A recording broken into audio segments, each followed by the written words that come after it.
Welcome to the Jeremy Gorham Leadership Podcast, a conversation designed to encourage and equip ministry leaders. And now, here's your host, Jeremy Gorham. Well, hey there, welcome to the Leadership Podcast. Today we're going to talk about youth ministry, all things youth ministry, and hopefully this will be helpful to youth pastors listening or watching, even senior pastors, to kind of get a better idea of what youth pastors actually do, because we don't think you do anything. But with me today is Eric McCrorey. Did I say that right? Yep. McCrorey? Yep. From Horseheads, New York, from Maranatha Bible Chapel. And so just to kind of get started, Eric, just tell us a little bit about yourself. Yeah. Like I said, my name's Eric, and I got a wife that I've been married for 10 years. I got 2 kids, and one actually due in like 2 weeks. So they're all boys. Oh, yeah? So, I got 4 boys, yeah, too. All boys. It's fun, but exhausting at the same Fun time. and crazy. So, but yeah, we came here to New York about 6 years ago from Iowa. That's where I grew up. My wife grew up in Wisconsin. We met at college in Minnesota, at Crown College. Oh, okay. And so in Iowa, I grew up in Alliance Church, so that's kind of always been a part of me. My dad was a pastor there for a long time. And then he recently, about 8 years ago, moved to Horseheads. And then after I finished my schooling, I went through the MSP program. Okay. For ministry. And for those of you who are not aware, MSP stands for Ministerial Studies Program. It's Yep. kind of an alliance substitute for if you didn't go to a Bible college or anything like Right. that. It's prerequisite to ordination. Yep. Okay. And so I finished that up, and then once I started getting that done, I started putting my name out to some churches and stuff like that, and just, throwing my name out to kind of anywhere, because I was like, I want to escape from what I was doing.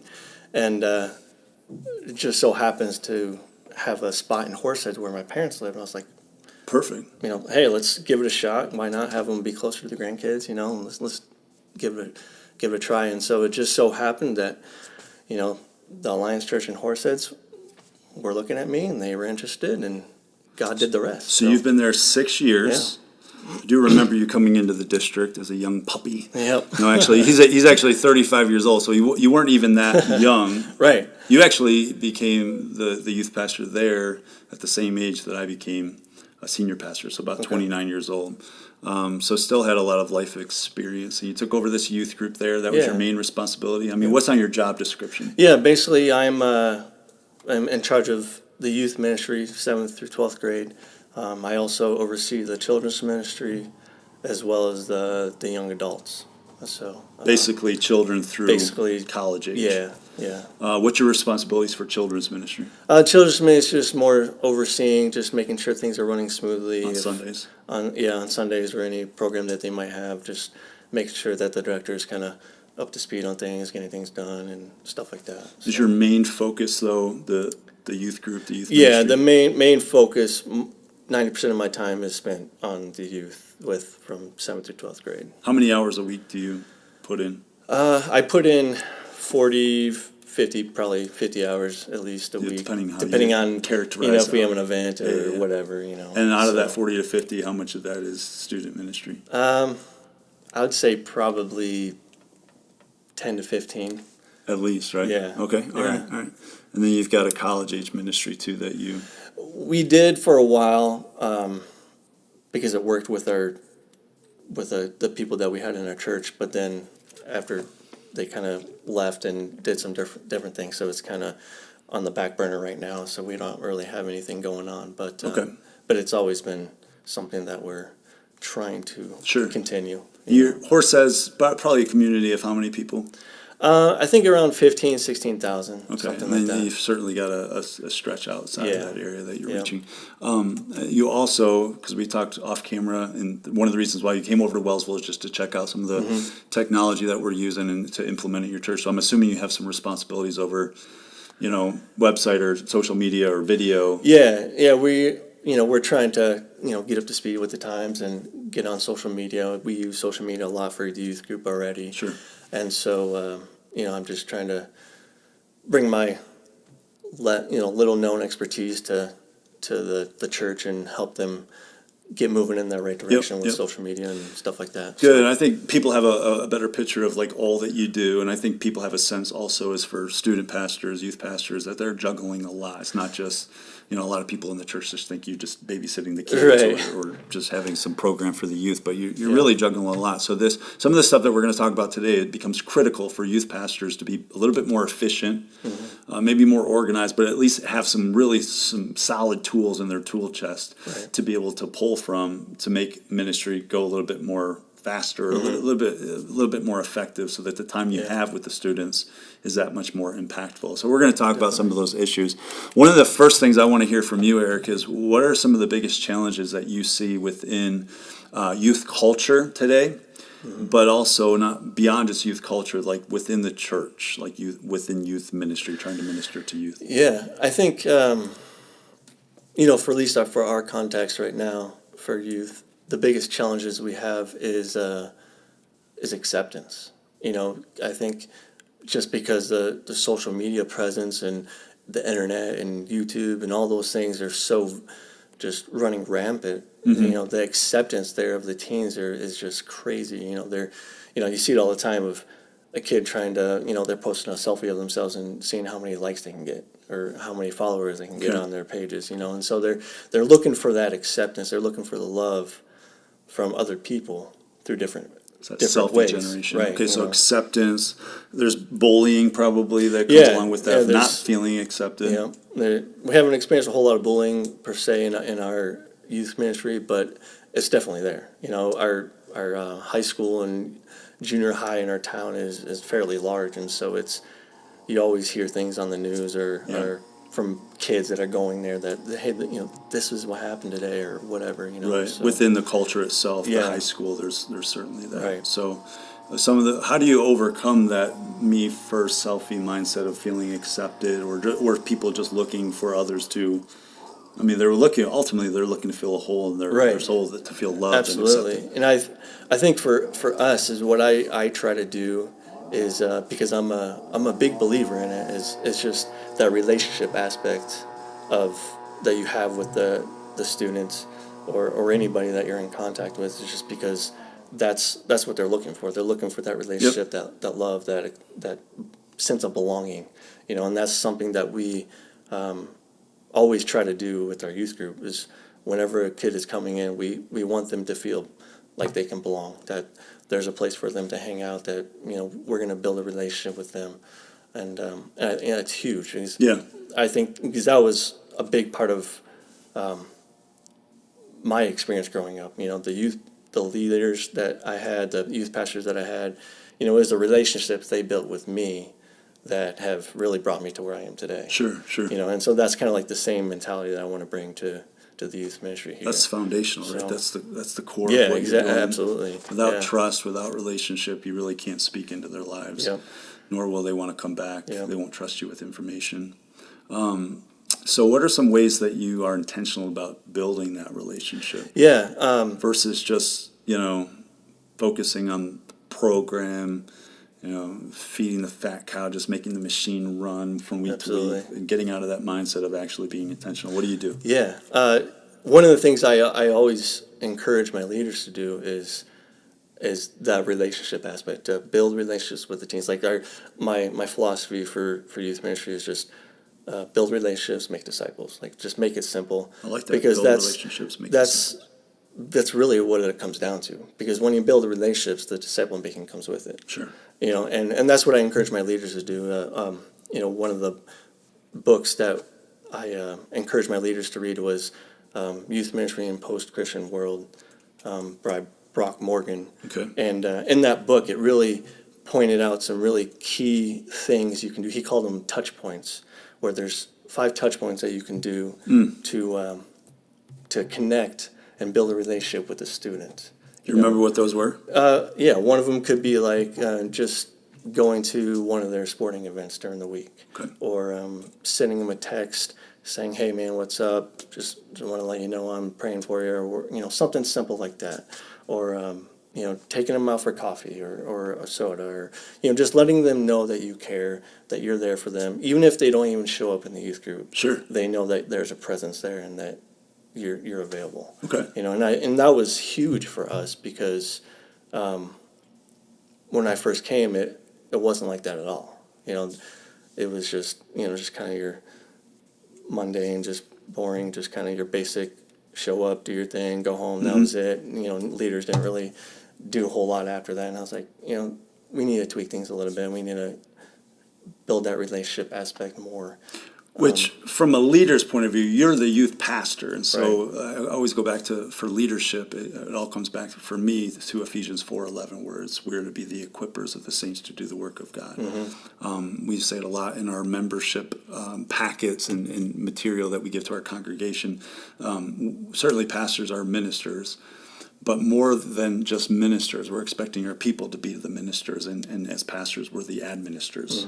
And so how do we equip more people? Because at the end of the day, especially when it comes to student ministry, which is so hands-on, which is so involved, you're not going to do better than Jesus. I mean, Right. So really close-knit 3 people, and then maybe 12. Certainly beyond that, it's going to be hard to do the type of ministry that you're talking about. And so leadership of leaders and volunteers who are willing to go the extra mile Right. beyond they work 40 hours a week too many Right. times, to go the extra mile beyond what their regular work schedule is, to invest in time in these kids it becomes crucial. So how do you do that so that you just don't have a youth group of 12 kids, which is great. I mean, if you Right. can make 12 disciples, fine. Yeah. But I think Christ has called us to, we can do more than that if we are good leaders. So how have you tried to pour into your leaders so that it'll free up more time? Yeah, and reach more one of the people? things that I do every year is we get together. Actually, do it more than just once a year, but we get together and just hang out. We just do life together. With your adult leaders. Yeah, with my leaders, and we have a cookout or whatever it is, and just hang out, and we don't necessarily talk about youth ministry. We just get to know each other. Sure. And sometimes we'll just have a game night, and hey, you guys want to come over? Let's just hang out. And so that's one way that we do that. And the other way is, for me personally, I just try to send encouragements to them, or maybe a handwritten note or email, just saying, hey, appreciate what you've done this week, or appreciate your willingness to help out in this area, whatever, and just knowing that you may not see a difference now, but Yeah. you do. You're making a big difference, and they care. I hope that younger youth pastors hear what Eric just said. Like, your well will run dry. Yeah. In a couple of years, if you're not pouring into your leaders, like if Absolutely. you're not encouraging them, if you're not hanging out with them, if you're not playing games or having dinner, Yeah. you'll eventually come to the point where you don't have volunteers, and you'll be Absolutely. tapping into another pool Yeah. of volunteers, and then they'll be burnt out. Yeah, And burnout is high. and that's something that I had to learn as I grew and gained experiences, that the leaders are the backbone of the ministry. Yep. They're really the ones that do most of the legwork, because you're the youth pastor, you do a lot of this stuff, but for example, like on a Sunday night when we do youth group, I speak. I give a few announcements and some directions, but the leaders, they pretty much do everything else. And so they're really the backbone of the ministry. Sure. And so I always try to make a point to show them that I appreciate them and that I care, and they're worth every minute that they Good, give. good. So Speaking of which, if they're the ones doing, they're the backbone, and they're the ones really having the conversations.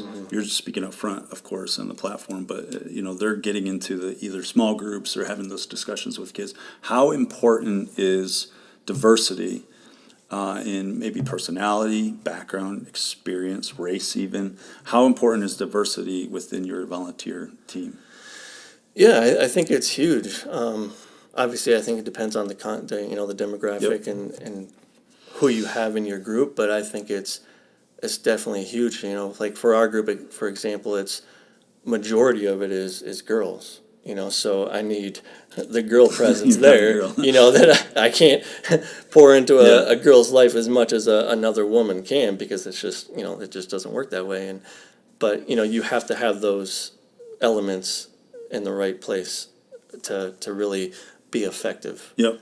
and so that's kind of how we go about things. And When you're looking for volunteers, you're looking for some of that? yeah, I do. I absolutely, obviously with volunteers, you want to look for certain key areas, giftings and things like that. But, for us, for example, I want those volunteers to be able to be effective with the students that I have. And so I'm a little bit picky, I guess you could say. I wanted to ask you about what is your protocol or process for choosing, equipping volunteers? Like, what are you looking for? What's the deal breaker?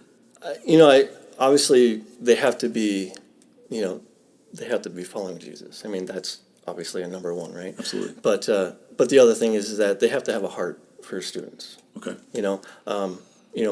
Like I said before, it's all about relationships, building that relationship and discipling kids. And I really can't stress that enough because it's just a heart of mine. But I really feel like that's a very important aspect of youth ministry, especially just because that's what teens are looking for. They're looking for that love and acceptance. And so when I look for a youth leader, I'm looking for that person that is not afraid to, go mingle with some youth or to take them out for coffee or to just sit down with them and, get to know them. Or, I don't want somebody just to come and just be a warm body and just Sure. gonna sit in the back and do nothing, Sometimes that happens, but obviously you want the ones that are gonna have and a heart for it. I'm sure there's certainly roles within Right. your youth ministry for those introverts. Right. Because not everybody's going to be that outgoing personality type, and or you just might need someone to run the soundboard Right, or exactly. run the cafe or whatever, behind the scenes But people. but those are just some of the things that I look for. But the number one thing is just that they have a heart for youth and they want to see them following Jesus just as much as anybody else. Have you ever had a volunteer that may have caused damage to the ministry by what they said or reputation that they took on because of an action that they did in the community? And how did you deal with it? Maybe not. I'm just Yes and no. I mean, it was it was a little different. We had a youth leader at one point that they just came from a different background of church and culture and kind of how church was, and so they kind of brought that baggage in with them. And so at some point they kind of let it spill out a little bit in like a small group setting and just said some things that weren't necessarily wrong but didn't really sit well with the student, and it just kind of gave a bad vibe a little bit. And it didn't really affect anything anyway. We didn't lose a student or nobody got upset, but it was just. Did you have to have a conversation? I had a conversation with the person. If you're like, I understand where you came from. I understand some things that you're still trying to figure out, and I just said, let's just try to hone that in as much as we can. Sure. And because it wasn't that they're trying to point different views on somebody or trying to get them to change. It was just more of it just happened, and just trying to keep that as a minimum as possible. Do you have a trial period for volunteers? Like, what are they in for life? Do you give them a little testing time? I mean, what's the process for? What I do just recently, what I've been doing is I give them I just say, why don't you just come in and just try it out, see how you like it, and and then we can go on from there. We just got a couple new youth leaders last year, and they're a little hesitant, weren't really sure, but they felt like they needed to be there. Sure. Because they felt like they had something to give, and said, okay, why don't you just come in, give it a try. When we have a youth group night, you don't even have to do anything. Just come in, sit in the back, just see how things are run, mingle a little bit if you want to, and just kind of get a feel for what we do. That way they get comfortable. They're not like expecting me to go, hey, come in and, go do this. And you're like, okay, freak out or whatever. But, just have them test the waters a little bit and go from there. And so that's really kind of how I approach it with them. And then once they feel comfortable and they're like, okay, yes, I want to do this.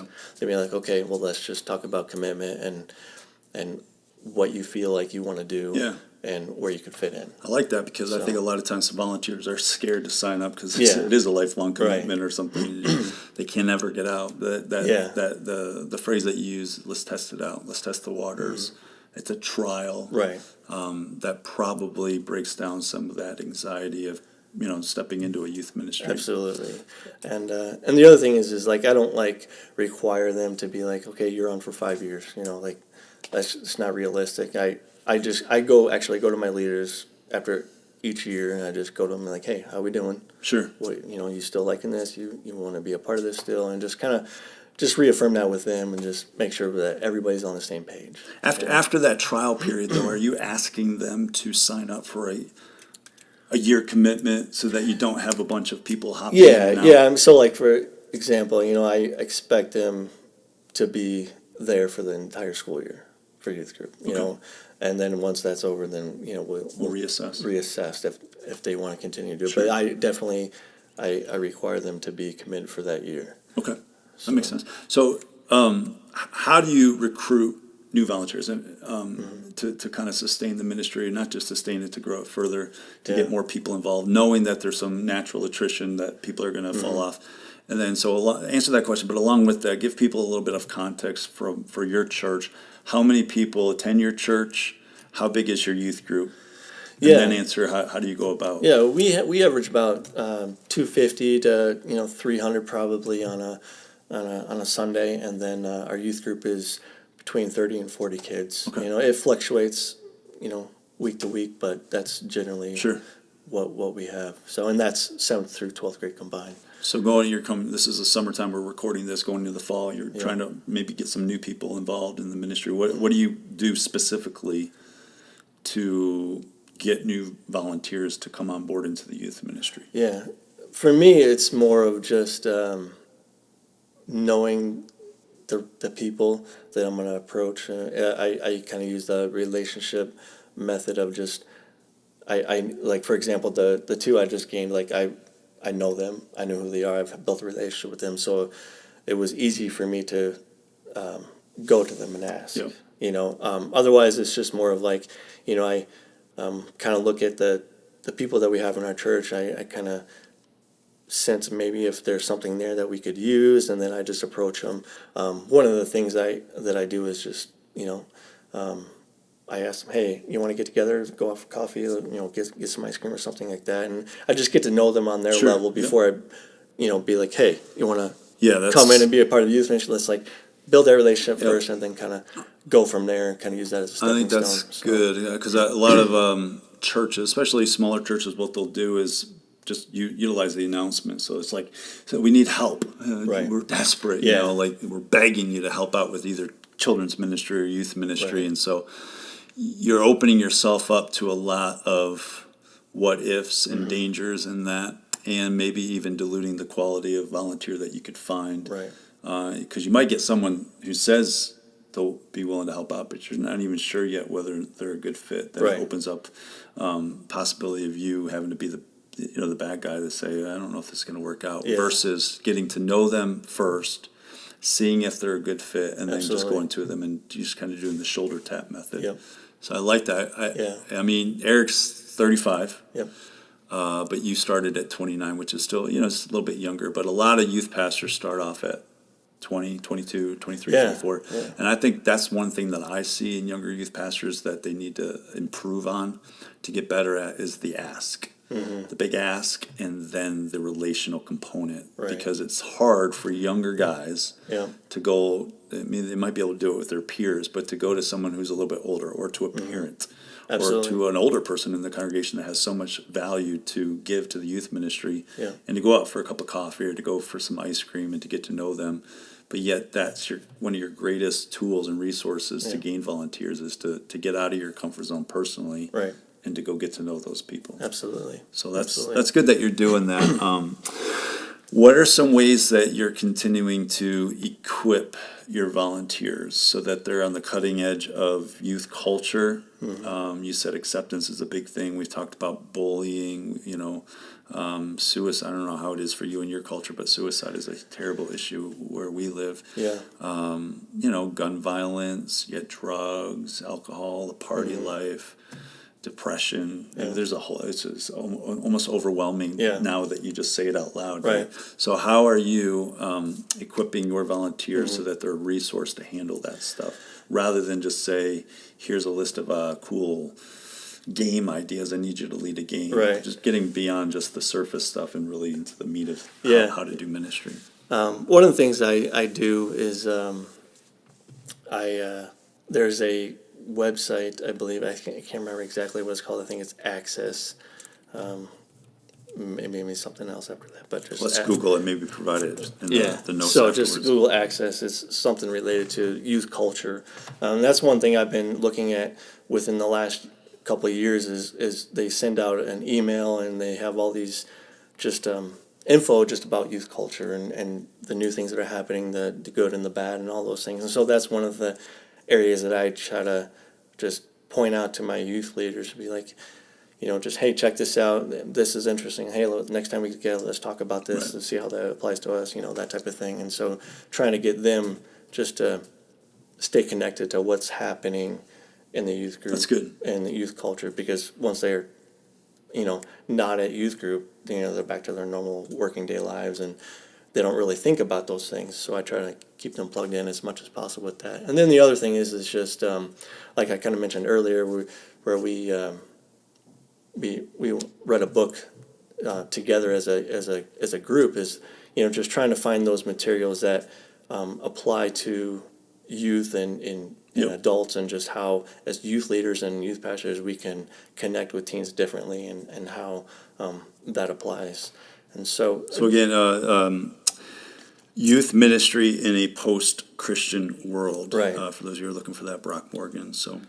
Yep, and so so those are just some things that we do, and some of the things that I would like to do. Like I've taken a couple leaders to, the training grounds that we've done here in the district, trying to get them just to get engaged a little bit more with youth culture and youth ministry and things like that. And so. I like to do that a little bit more, but just with them working, it's a little bit harder. Yeah. I think that's great. I would recommend that too. Anytime you go to a training, try to pull one here. Try to bring some along with you. Yeah, because that's kind of how I see it too. Is because I don't know everything. I'm not obviously don't know it all, and so I always try to go to different outlets and get different information from people and things, and that's what I try to do with the youth leaders as well. Cool. So. Talk about your youth group night. What does that look like? Yeah, we meet on Sunday nights from 6 to 8. Why Sunday? Honestly, I asked that question when I first came here, and to be honest with you, they just said that's just what worked best. I guess during the week, it was just too busy. People were not around doing things, and so Sunday nights was the best night for us to do it. I personally think that's the best night too. and the reason why I would say that, the reason why we do that, and the reason why I did that as a youth pastor, was you're fighting so much against youth culture, band practices, sports practices. Absolutely. So unless you don't want any athletes in your youth group, and unless you don't want any drama people, music play people, musicians in your youth group, and so I'm trying to think what's left there. Get pretty much everything. Geeks, maybe, and the computer nerds, and maybe some social girls and all that stuff. But you got to think through that stuff rather than battle against it. Right. Even in the Bible Belt, there's something about that because it's hard. I know a lot of youth groups will meet on Wednesday night because they can overcome. And that's what I because used to do part of your culture. when I was in Iowa. We always met on Wednesday, and I came here. I was like, Sunday. Well, why do you do that? 'Cause that's what I always expected of. So it was a little bit different, but it works. For us, and that's what we do. So we meet Sunday nights from 6 to 8, and 7th through 12th grade combined. And our typical night is basically, we start at 6. Kids start rolling in around 6:15, and we just hang out for 20, 25 minutes, just kind of building that relationship and just which goes back to your value of relationship. Okay. And we got a little area set up for like video games and couches and stuff where they can hang out, and we got a little bar area set up for like smoothies and snacks and stuff. And so we got created that element of that relationship thing that we want to do, and so we do that for a while, and then we around 6:30 or so I just kind of get the group together. We play maybe like a video or a countdown of some sort, of get them kind of, hey, it's getting ready to start. Come sit down, and then I come up and greet them, give them announcements or whatever we got to do, And then from there we kind of we'll play a game either in our gym out back or in the room that we're in. And then from there we'll come in to have some worship time together. So you have a time for worship music? We do, yeah. We have a youth band that does the worship for us. Cool. And we'll do worship, and then I'll speak for 20 minutes or so, and then small groups after that.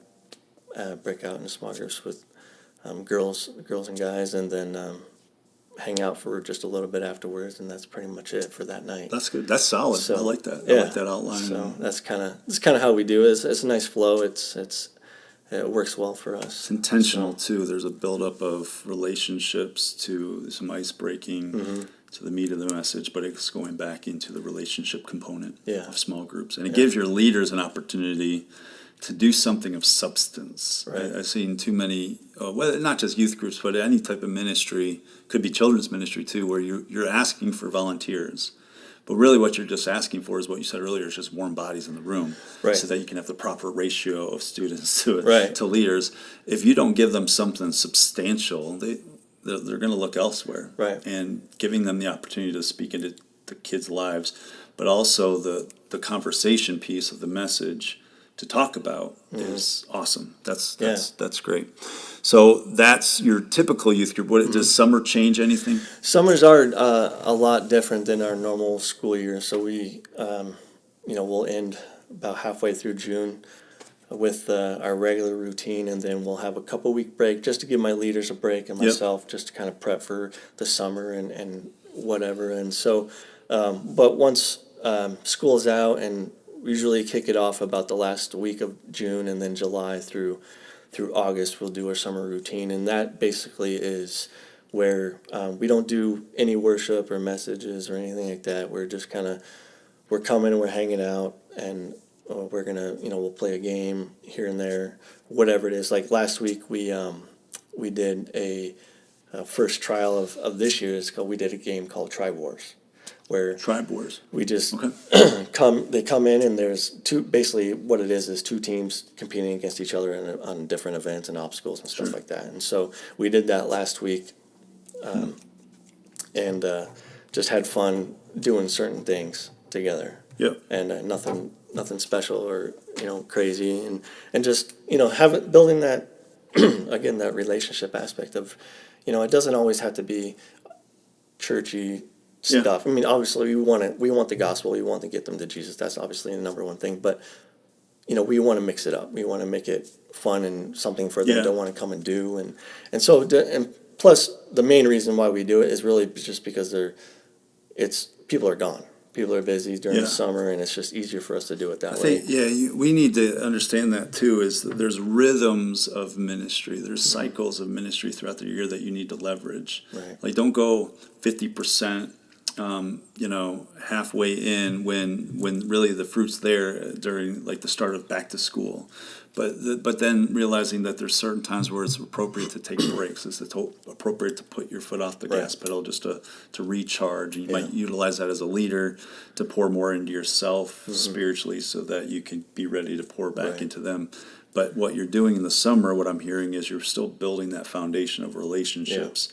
So that, to borrow a term that other pastors have used, you sow in the summer and reap in the fall. You're sowing relationships in the summer, so that when you get back into it in the fall, you're ready to go. Exactly. And during the summer, it's a little bit different related to our youth leaders. I kind of allow them to be a little bit more laid back as far as attending, just because they're with me for the entire school year. So I try to give them a break as much as possible. But even during the summer, I encourage them to, hey, call up so-and-so and go out for some coffee or go get some ice cream or whatever. Just let them know that you're still there and you're not leaving them for 2 months, and so. And that would be the negative side of doing it. Exactly. It's not permission to say I get 2 month break. Just do it a little bit differently at a different pace. More organic, more relational, more personal. And that's good. I hope senior pastors who are listening give permission for youth pastors to do that. to take the pedal off of programming for a little bit and just to do more organic ministry. That would be important.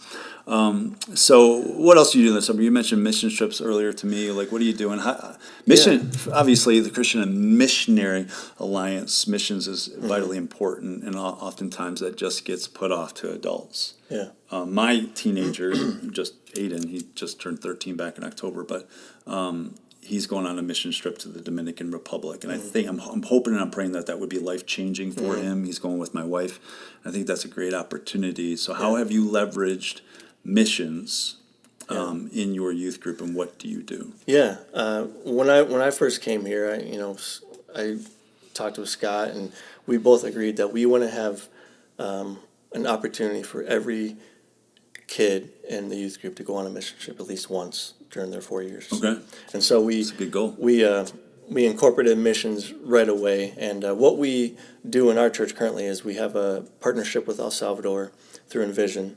Okay. And where we go every 3 years. For those of you who don't know who Envision is, just give a little nutshell. Yeah, so Envision, and I may not get this correct, but Envision in my mind is just kind of like the hub in the alliance of that is the kind of the missions organization within the alliance that promotes missions to different churches. More short-term and long-term All right. missions. So you work with Envision. You have a partnership with El Salvador. Yep. You go once every 3 years. Yep. With the mindset that every kid or student would have at least the opportunity to go. Right. You also have gone to Cleveland, or you're going. Yeah, to we're actually getting ready to go to Cleveland, Ohio. Is that every year that you do that? This Friday. Well, I actually just started doing that on the off years. So like every 3 years okay. we go to El Salvador, and then on the off years we'd go to a domestic site, whether it's Cleveland or Chicago, A little easier to or get to. wherever. Just kind of mix it up a little bit, and that way, plus it's just not as expensive. And So someone listening So- to this says, how do you afford that? Right. So how do you handle? What's your approach to the domestic sites versus the international? So for sites? example, like Cleveland, obviously for us it's not that far away, so it's just a 5-hour drive, and so it's not as expensive. So you're just paying for the price to get there for what Envision. Do you budget for that as a church? Or do We you ask the we parents to don't pay? as a church. Basically, what I've done is just told them, this is really on you, and you'll cover the cost of this trip. I give them some tips of some fundraising for themselves to do things like letters and stuff like that. But but for Cleveland especially, that's just what we've done this year. If we go somewhere else like Chicago or Might be a little more Miami or expensive. whatever, then we'll have to do fundraising because we're flying and not driving. How much is the Cleveland trip The Cleveland one is $475 per student? per student. Okay. And that covers room and board and food and all that stuff. So it's really a pretty good deal. Sure. Because you're there we're doing a 7-day trip, and so all we have to do is just get there. Yep. So obviously if you're further away, you're going to fly, and obviously the cost goes up. But yeah, that's So what about the international trips? How do you approach? Yeah, so funding? for like El Salvador, for example, what we do is, when we decide this year we're going to do this, all right, so we pretty much start, like say if we're going to go on a trip in July, we're going to start fundraising right away in like September or even sooner. Okay. And so So almost a whole full basically year out. the whole year we're going to start fundraising. And What do you do for fundraising? we do all sorts of things. Like one of the things that we do is we'll hold like a spaghetti dinner at the church. One of the things I always encourage them to do is write a letter to family and friends to Support letter. a support letter to let them know what they're doing to get that on board. One of the things that we've done this year is we tried a GoFundMe account with the students that we were going to Cleveland with. It didn't really work as well as I thought. Maybe we just didn't do it right, but we tried that and it worked okay. But that's one area that we've done. Another one is just one year we did a rum sale. Okay. Just mixing up, trying different things. We'll go to restaurants that promote fundraising type stuff where we, Certain percentage. percentage off of their meal. How many during that year? I mean, obviously it depends on how much money you have to raise, but what do you typically see as far as how many fundraising events that you do, and what is your church Yeah. comfortable with? Well, it's funny you asked what the church is comfortable with. I think the church has been, at least in our context, the church has been really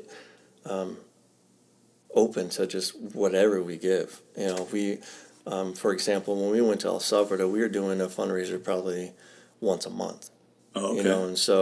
And that might be too much for some or whatever. But What you're saying through that is this is a big deal. yeah. This is big enough to ask for money every single month Right. to do it. And for me, my goal was more of trying to get this trip as free as possible for the students. Sure. That they don't have to pay as much. And obviously, like in the beginning, one thing I always do is make sure that they pay like a deposit fee. That way, I know that they're committed. Yeah, that right. they got some stake in the game. That they're gonna go. But Which then is typically about what? for El Salvador, I think we pay it was like $150. Okay. So A little buy-in. yeah. So Right. that way they're committed in some way. But then from there, then we do as much fundraising as possible to try to. That way, it's not as expensive because that's always the biggest question, right? Sure. How much is it going to cost? I don't have the money for this, and that's the other thing too is you got to remember is that there may be some students that have parents that don't have a lot of money that might not even be able to afford it. So we always try to do as much as we can. Sometimes it works, sometimes it doesn't work. There was one year when we had to do fundraising for a life conference, and we had to go to St. Louis, Missouri, and we literally did fundraising for almost 2 years straight, and by the end, the kids were burnt out. I was burnt out, and it just became too much. Sure. So you gotta find that balance Yep. of what works for you guys, what works for the church, and that type of So thing. you said But Life Conference, for those of you who don't know, that's the student gathering. It's every 2 years? every 3. Every 3 years. So not only are you trying to, every third year, go on an international Right. mission trip, you're also saying every third year you're going to a big student gathering. Right. It's worship, it's teaching. Francis Chan, I think, Yep. spoke one year. It's a big deal, but it's costly. Yeah. I like though that you have some real big milestones, some benchmarks, some real exciting things that students can be engaged with and look forward to in your youth ministry. Absolutely. That's Yeah. cool. We're actually just getting ready to. Life is coming up next summer, so September we're going to start fundraising for that. So what is the balance between for the international and then also the mission trips and also the life conferences or the gatherings? What's the balance between fundraising and budget? Is there any budget money for that? There is a little bit. It's different for different things. Like for example, like life, we have a certain amount of money budgeted for that if we need it. So like if we came short on raising our goal, the church would provide some funds. And you don't have to use it. But we don't have to use it carries if it's over. not there. But like for missions, last time we went to El Salvador, we have a missions budget that had some money in it, and the church gave all that money for us Oh, wow. to go, and so it basically helped knock off probably half the price for every student that went. That's You cool. know, that was just it just so happened to be that time that it worked out that way. Yep. But that's something that we have in place where like we're going to Cleveland.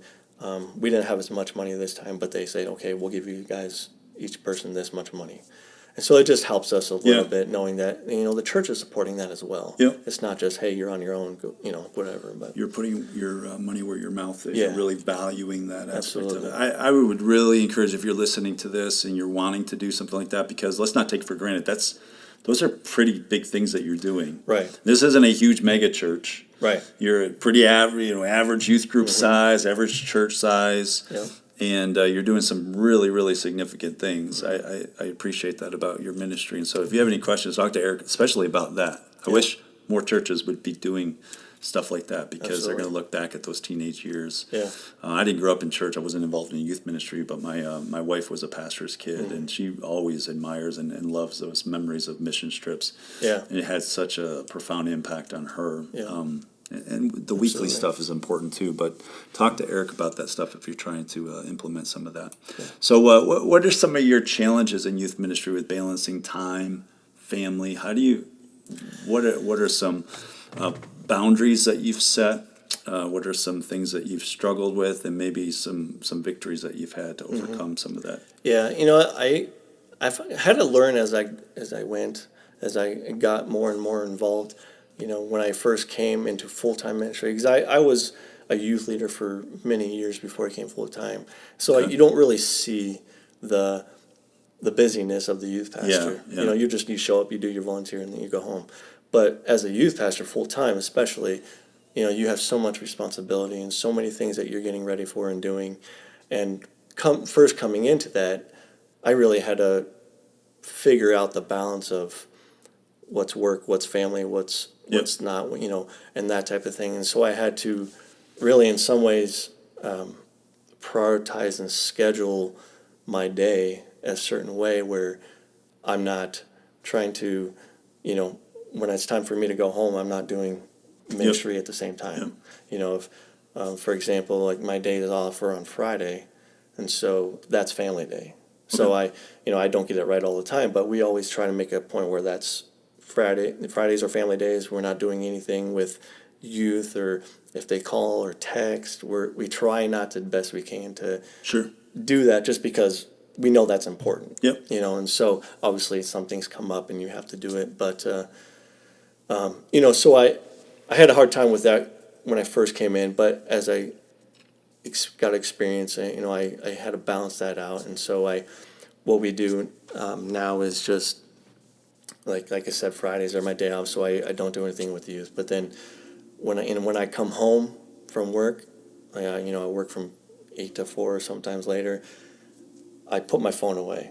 You unplug. And I unplug. I spend time with my kids, my wife, and because otherwise, at least for me, I'm always wanting to do something. Whether it's, I got to remember to do this tomorrow, so I'm like, it's easy to do on my phone, so I'm doing it. And so I need to put it away and just focus on the things that I need to do at home. And so that's kind of some things that I do to that's good.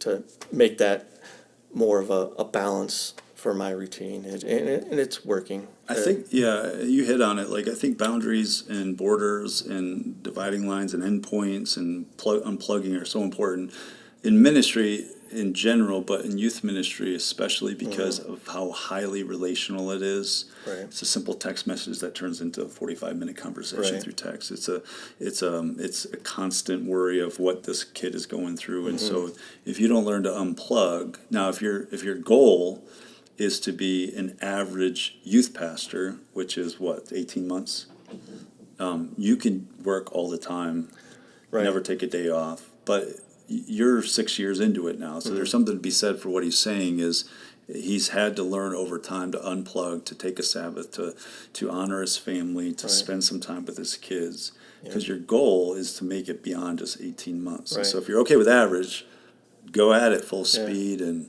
never take a break, and you'll burn otherwise out. you get burnt out, like you said. You'll burn out, and then you won't have anything left. And that's, some people understand that going into it, but some people you just got to learn as you go, and just try to find that balance of life. And that's the best thing. You can't sustain it. You can't sustain it. You'll get married, and then you'll have kids, and they'll get older, and every single time they get older, seasons change, life changes, and you have to have a system in place to keep up with those changes first.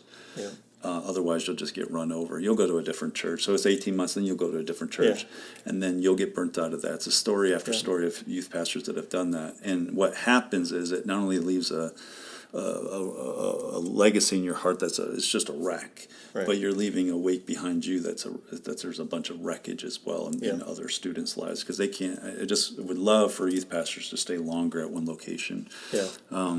We've gotten to the point where if we hired, and this is the case, we had a couple guys come in and leave after 1 year since my tenure here, and it got to the point where I don't want to be God, where I have you sign a contract, I don't want to be the voice of God in that light, because certainly God can call someone elsewhere. I was just sick of the excuse of people saying, God's calling us elsewhere. There's a track record, you can look at the track record of a person, and that's sad. It's really sad when you see that. And what it does is it just leaves a bunch of damage to the kids and families that are left behind. Absolutely. And as a pastor, you've got to deal with that now.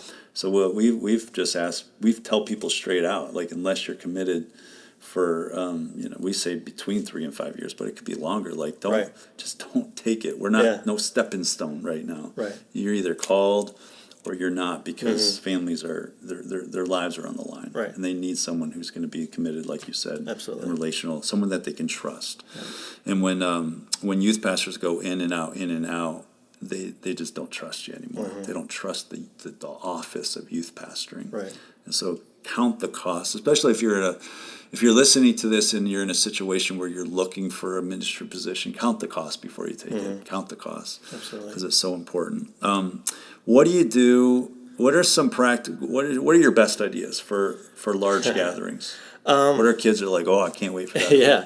One of the things that we've done is a blacklight dodgeball. That's like huge for us. I didn't come up with it myself. I wish I did, but I didn't. I actually stole it from a youth pastor in our district. And, but we did it. We started doing it probably 5 years ago, and I actually borrowed the lights and the balls and stuff from a friend of mine, and we just did it simple. Just kind of just the lights and the balls. Got some neon tape on the floors in our gym, and that's all we did. Okay. And the first time we did it. It actually went really well. We had like over 100 kids. Nice. And I only have 30 of them are in my youth group, and probably 10 of them played. So it was a big hit. So I'm like, oh, sweet, this is awesome. So let's keep doing it. So what we did is the next year, I actually be like, okay, we're gonna do this. I'm gonna commit to it. So I bought some lights. We actually got these black lights that are probably, I don't know, 3 feet by 4 feet, just these large black lights, and we got them for all corners of the gym and on the sides, and so we surrounded our gym with these black lights, and then we continued to go with the neon tape on the floors, and we really just went all out. We got neon lights, and we got fog machine, and we got music, and we wanted to make it an experience. Just built it up, and so we did that, and we started what I do. And just the way I do the event, because I think it kind of helps with the way the school year goes. But I do a outreach event in September, kind of kick off the school year, and so that one is probably our biggest one, and we'll do that. We'll have we started out with 7th through 12th grade combined for one blacklight dodgeball event, and the way we do the event is more of like a tournament style. Okay. So we don't just come in and just throw balls around, but we everybody comes in with a team of 6. We'll do 2-game elimination with So they're registering before. Yeah, so they come in, they register, they got their team together, and we put the bracket together and all those things. And, Sweet. And then we have the sound. We have an announcement guy that calls the teams out and stuff like that. And so they're competing. Right. For trying to win, and so there's only one winner. And one of the things that I did was I got a trophy made for that winner. That's cool. And so and then I got like a mini playground dodgeball and put it on the top of it, so to make it cool. Yeah. But and so they've really enjoyed that. They love that. And so saying all that that's kind of what we do. And but the second time that we did it, we had 150 kids. Wow. So it just escalated from yeah. there, and then each time we've done it, it continued to grow. I think the last time we did it last year, we had over 250 kids. Wow. What we have had to do was we had to split it up. We had to do 9th through 12th grade on one night, and 7th through 8th on another night, because there was just too many kids in our gym. It just wasn't safe. That's awesome. But so a little bit more work for everybody, because we had two weekends back to back. But that's kind of what we do as an outreach. When we come play blacklight dodgeball, it's an experience. You got the lights and everything, and then everybody walks away with something special. And so, but the cool thing about that is that has resulted into us being well known in the community. Right. The parents are loving it. They're we want to play. The teachers in the schools are talking about it with the That's students. cool. They're like, hey, are you going to that event on Friday? Like, you should go. It sounds really cool. So it's awesome just to know that we have this presence in the community of like, yeah, we're not doing anything special. We're not preaching the gospel or anything, but people are coming to our You're church. building a bridge for sure. That's a great idea. And so it's a great thing that we do, and God has blessed us with it, continuing to thrive and do well. So it's a lot of fun. They have a gym, which aren't you envious of that? But not everybody has a gym. I think some other ways to do that, maybe a larger fellowship hall, or you can't do it outdoors unless it's at night. Maybe that's an option. Or if there's a connection with a school, sometimes schools will let you come in and use the gym. You can make it more about what's happening in the community. So there's ways when you hear Eric's story and what's happening at Maranatha, like you might not have a gym, you might not have those resources, but one of the values that we have in our church is think inside the box. Allow your limitations to inspire your greatest creativity. So just think through what you do have, and then try to implement those resources. And so that's a cool one. You got any other golden nuggets? A lot of the ideas that I get, I kind of steal from other people because I'm not the most creative person when it comes to things like that. And so, but like for example, the tri-board things, I stole that from another youth group I saw, and so I just implemented my own take and ideas on it, making it our own, so things like that. What are the best websites or resources that you could point people to get some of those ideas? Honestly, I don't really go to websites per se. What I do is I kind of Instagram other youth groups. Instagram. And I just see what they're doing, and not all of them post things, but some of the well-known bigger ones maybe post some things a little bit different, but I just kind of see what they're doing and kind of take some things from theirs. That's a really good idea. Instagram is a great resource to find those stuff. You mentioned earlier off-camera stuff you can use. I don't know if it's .com or something like that, but they have games and media and stuff like that, resources that they give away for free. Yeah, absolutely. Those are things that I kind of plug into every now and then just because they're always youth ministry. Yeah, knowing our district, and maybe you're watching this outside of our district as well, or a different denomination, that's great. But you are very well networked, I think, and a lot of the youth pastors in our district are very well networked. You guys know each other, hang out with each other, play games with each other, talk to each other.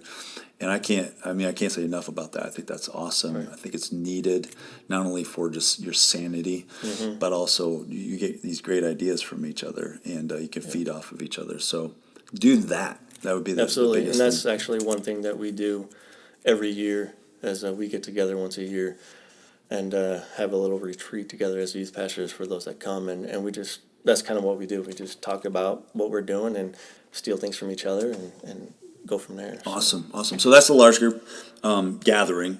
You're trying to attract them to an event, hopefully build a bridge, maybe they'll come. What do you do once they are there and your main goal, I'm assuming, is making disciples? What are you taking them through? Curriculum resources, books of the Bible. What is your plan for? I have a son who's going, maybe my son's going to the 9th grade year. For the next 4 years, what's your plan for my student? Yeah, so one of the things that we do is that we focus mainly on is small groups. And so, when a student is coming in, we, a certain time of year, we try to get them connected with a small group and the leader that's a part of that group. And so during that time, that's just more of, we don't really necessarily go, especially on Sunday nights, when we do small groups, we don't necessarily do a specific curriculum. It's more of just questions off of my message that I talk. But then for high schoolers, we do a high school small group outside of youth group on a different night of the week. And so that is when we do our, we'll have like a certain curriculum or a video that we go through. What we've been doing the last year or so is we've used Right Now Media. We just use a bunch of the videos that they have on there and they go through that. And so they like that. Yeah, just for those of you who don't know, Right Now Media is a website that you can subscribe to, and it has a ton of different resources, conferences, seminars, Bible studies, even kids curriculum or videos, student curriculum. So it's a subscription, but we've done it. You guys do it. It's well worth it. I would recommend it. Absolutely. But the other thing that we do is it kind of goes back to that relationship aspect is because I believe that part of the discipling happens in the relationship when that takes place. And so what I encourage my leaders to do is when you establish that relationship with the student, when you take them out for coffee and when you do those things, make a point to talk about life and how they're doing. Hey, what are you reading in the Bible lately, or whatever it is. It's things like that, because I think that discipleship will happen more organically. I think that way than just, hey, let's open the Bible together. Here's your Bible study. So I kind of go about it in that approach, and I think it's effective for us, for what we do. But yeah, I think those are probably our two main focused areas as far as discipleship goes. Obviously Sunday nights is a discipleship night where we have message and worship and all those things. But that's a component of it for sure. I think if it really comes down to, I'll leave that distraction. It comes down to mentorship, and mentorship happens one-on-one or two-on-one. Absolutely. That's how I was discipled. That's how I was mentored. And that's what I always encourage my leaders to do, is to try to find that one-on-one time with the person. Obviously it comes a little bit more natural for girls than guys, sure, just because they're just built that way. But definitely that's the one-on-one, because that's what I enjoy the most as a even just as a pastor, is that one-on-one time with the student, because that's when you really get to know them and deal with the things that you need to deal with, and you get to know them on their level and life, and because if they're around other people in a small group, they're not going to open up as much, right? And so I think that's really a big key. That's cool. And mentorship includes modeling as well. So like you said, when you are reading your Bible and you're doing some devotions in quiet time and the Lord is speaking to you, the most natural, easiest way, it's not a curriculum, it's not a video, it's just like, hey, let me just share a couple verses I read this morning, and this is what God spoke to my heart. Not only does that minister to them, but it actually is equipping them to actually understand, like, oh, that's how it works. Right. You just read the Bible and you're like intersecting with your life, and God's speaking to you. Like, it's not complicated. It's not rocket science. Right. And, doctrine comes out of that. Theology comes out of that. Christian living comes out of that. All that just happens with one-on-one disciple making. So that's really, really cool. I'll give a little plug for what we do as well. I think it's another approach to rethinking just not having a plan for how you approach youth ministry. A couple of years ago, I think maybe a year ago, maybe now, that we decided to take, just because of our context, we can't hire, we're a multi-site church, 4 campuses, and we're a small town church too. Like we don't have a large amount of resources of a big city. And so we had to rethink like staffing in ministry, especially when it comes to youth ministry, because not every campus is going to have their own youth pastor. It ain't going to happen. Right. And so we do have 2 people on staff that are full time, but certainly not all of their responsibilities, such as yourself, is youth ministry. They have a lot of other stuff. One of whom is a campus pastor, the other is a family pastor, so he's more in line with just what's happening in youth ministry. So we've had to think through, like, how are we going to put all this together when not everybody has a youth pastor? And I think that is where a lot of people are, or at least a lot of senior pastors are. They don't have a solo guy that they can go to all the time. And one of the things that we came to the conclusion is we are not capable at all of our campuses of hosting a weekly, quality, program-driven youth group. If it stinks, and kids aren't going to go to it, And in order to overcome stickiness, you got to put some time into it. And if you don't have someone investing time, it's not a battle worth fighting. And so we had to really take a hard look at us and say, I don't think we can do a weekly programmatic youth ministry very effectively.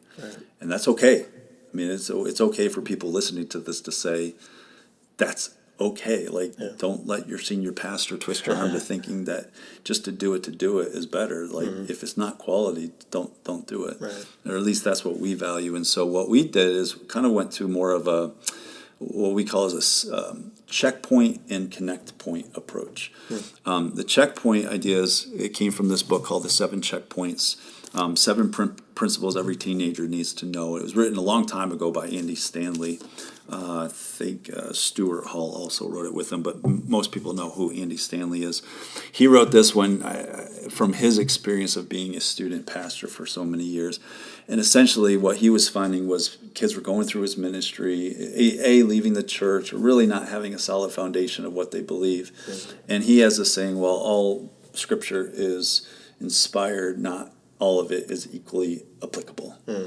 For the same reason why I don't want my kids' own teachers, my children's ministry teachers, talking about David and Bathsheba. There's probably other parts of the Bible Right. that are more applicable when he's 5 years old. And Right. so that's what he did. So he identified at the end of the day, by the time they graduate, 7 things that they really want their students to know, to be grounded in, to have wrestled with, and to walk away from their youth ministry, because those are the things that are really going to equip them to feed themselves Right. from that point on. I thought that when I read that when I was a young youth pastor, actually I was an intern, I thought that's genius. That's that's at least a plan.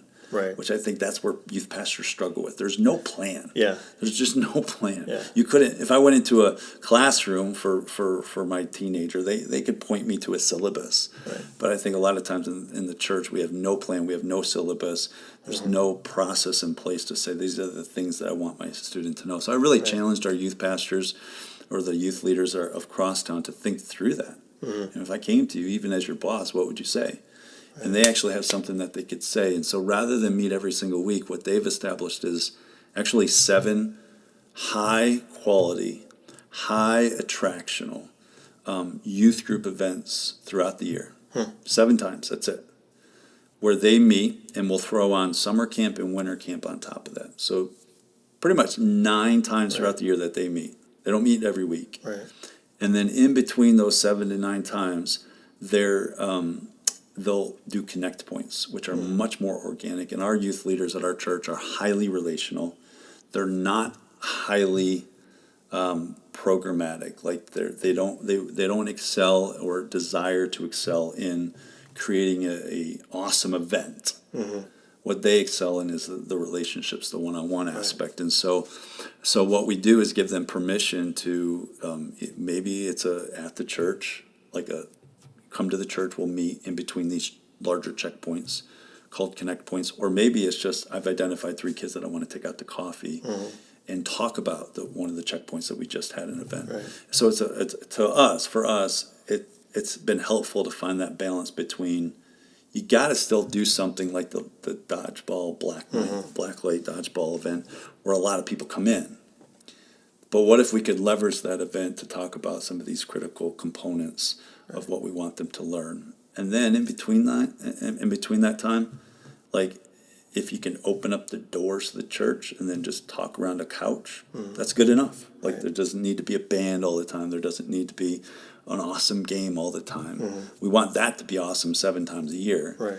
But it's been a really good balance, and at the end of the day, I can at least point to 7 things that my teenager's going to learn at the end of the day. Yeah. So, that's A, awesome. I would highly recommend the books, the 7 checkpoints. B, I'd highly recommend all youth pastors to think through their context and to come up with the best plan to open up their doors wide, but to get kids to think deeply. Absolutely. And sometimes that is a weekly youth group event. Yeah. Other times it doesn't have to be. Don't always go back to the well of this is the way we just do it. Why? Right. Just because we do it. And just to add on to that, one of the things I would encourage other youth pastors to do is don't just do something to do it because you think that's a cool thing to do or because somebody else is doing it, so we should do it too. Do what you know works well for you. Like, for example, there was one year where I did a conference at our church for youth, and part of me wanted to do it, part of me didn't really want to because there was a lot of responsibility for it. But the reason I did it was because, well, the kids wanted it, but it wasn't really a passion of mine, and I found myself with a wrestle because there was a part of me that did it and didn't want to do it, and it came down to where this isn't really what our youth group needs. Sure. Yes, it was a great event, a lot of awesome things happened, but at the same time, it wasn't really what we needed and what worked for our youth group, and so we didn't do it again. And so that's maybe just one thing I would encourage others, just don't just do something to do just because, this next best thing or whatever, because then you'll just find yourself doing events for no reason, and you find yourself burnt out. And you look back and not have realized you didn't really have an impact. You only got a few years with these kids to really make an impact, so make the most of it. So, well, cool. I appreciate you, coming on and talking about your experience in youth ministry, and I think a lot of what you said is super helpful to the people listening, so I appreciate you coming along. Yeah, I appreciate you having me. It was great. Cool. All right, until next time, we'll talk to you guys later.